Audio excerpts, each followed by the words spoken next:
আসসালামু আলাইকুম। আমি রাপি বলছি, আশা করি আপনার সবাই ভালো আছেন। তো আজকে নতুন আরেকটা ভিডিও নিয়ে আসলাম। সেটা হলো, আজকে আমরা গতকালকে ভিডিওতে আমরা কালার ডায়নামিক করা দেখেছি। তো আজকে আমরা এগুলা টাইপোগ্রাফি ঠিক করার ট্রাই করব। তো চলেন এখন শুরু করে দিই। এলিমেন্টর লিখে যদি সার্চ করে এখানে আসলাম, উইজেটে গেলাম। তো এখানে যদি আমি যাই, টাইপোগ্রাফি লিখে যদি সার্চ করি, তো এখানে গ্রুপ কন্ট্রোল আসছে। তো ক্লিক করলাম। তো এখানে দেখেন কি কি করছে। এখানে আমাদের জাস্ট এই এতটুকু এতটুকু কোড লাগবে।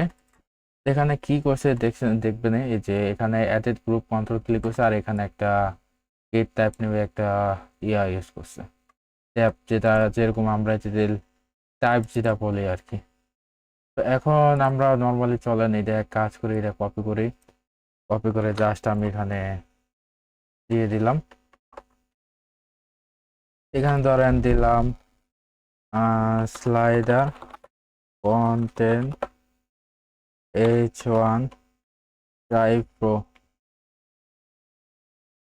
টাইপোগ্রাফি দিলাম। এটা সিম্পলি আমি এটা কমেন্ট করে রাখলাম। তো এখানে মূলত H1 এর জন্য কাজ করো, তো এখানে সুন্দর করে একটা লেবেল নিব। তো আমরা নর্মালি ধরেন এভাবে দিয়ে দিই, দেখি এভাবে দিয়ে কাজ করে কিনা। এভাবে দিলাম, এভাবে দিয়ে জাস্ট এখান দিয়ে দিই, দেখে এখন কি হয়। এখানে আহ আমাদের ক্লাসটা অলরেডি আছে, জাস্ট এটা কপি করে, যেহেতু আমি এই সন্ধ্যাতে টাইপোগ্রাফি দিব, এখানে জাস্ট ইওর ক্লাসের জায়গায় আমার ক্লাসটা ধরাই দিব। এখানে ডাবল আছে, একটা কমাই দিলাম।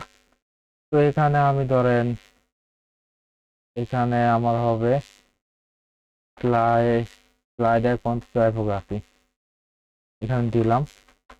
তো এখানে যদি এসে যদি রিলোড দিই,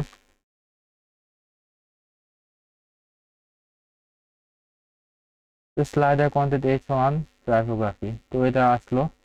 এখানে যদি আমি ক্লিক করি, এখানে সুন্দর করে দেখেন কাজ করতেছে। তো এখানে একটা জিনিস আছে, সেটা হলো আমি যদি স্লাইডার শিটে আসলাম, এখানে ধরেন আমার ফন্ট সাইজ কত 80 পিক্সেল দেওয়া আছে, এটা আমি কমেন্ট করে রাখি। এটা আমাদের আর দরকার নেই, বা আপনি এখানে রিমুভ করে দিতে পারেন, সমস্যা নেই। তো এখানে ধরেন আমি এখানে পিক্সেল আছে, আপনি কাস্টম দিতে পারেন, সমস্যা নেই। এখানে ধরেন আমি 80 পিক্সেল দিলাম, আর এখানে ওই দিলাম ধরেন নর্মাল, বা আচ্ছা এখানে ফন্ট ফ্যামিলি হয়তো ইয়া করে নাই, যাই হোক। তো এখানে নর্মালি থাকুক। এখানে ট্রান্সফর্ম আপার কেস আছে, তার ক্যাপিটালিস আছে, মানে সবগুলো এই কাজ করতেছে।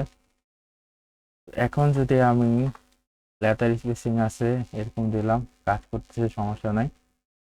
তো এটা আমি 0 থাকলো, 0। আর এখানে ওয়ার্ড স্পেসিং এর দরকার নেই, লাইন হাইটটা ঠিক করতে হবে আমাদের। লাইন হাইট ধরেন এত দিলাম, ধরেন 63 দিয়ে রাখলাম আপাতত। এখন যদি আমি সেভ করি, পাবলিশ করার পরে এখন যদি প্রিভিউ করি, দেখেন কাজ করতে সুন্দর করে। তো এর মধ্যে যদি আমি আবার যদি কাজ করি, সেটা আমি যদি এভাবে নিয়ে নেই, নিয়ে জাস্ট এখান দিয়ে জাস্ট আমি এই ধরনের জায়গায় পি দিব। তো এখানে আমি সিম্পলি এখানে পি দিব, কারণ এখানে এর আগে আমরা কালার ডায়নামিক যখন করতাম তখন এইভাবে কাজ করছিলাম। এখানে যদি এসে একটা রিলোড দেই, আসলো।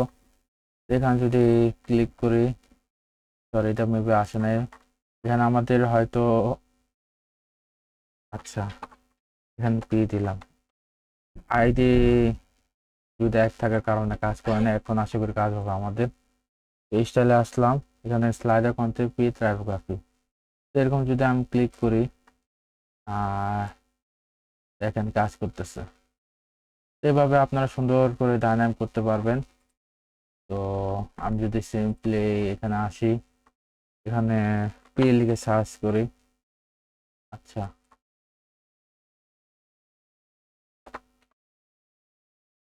হয়তো পি নেওয়া নাই।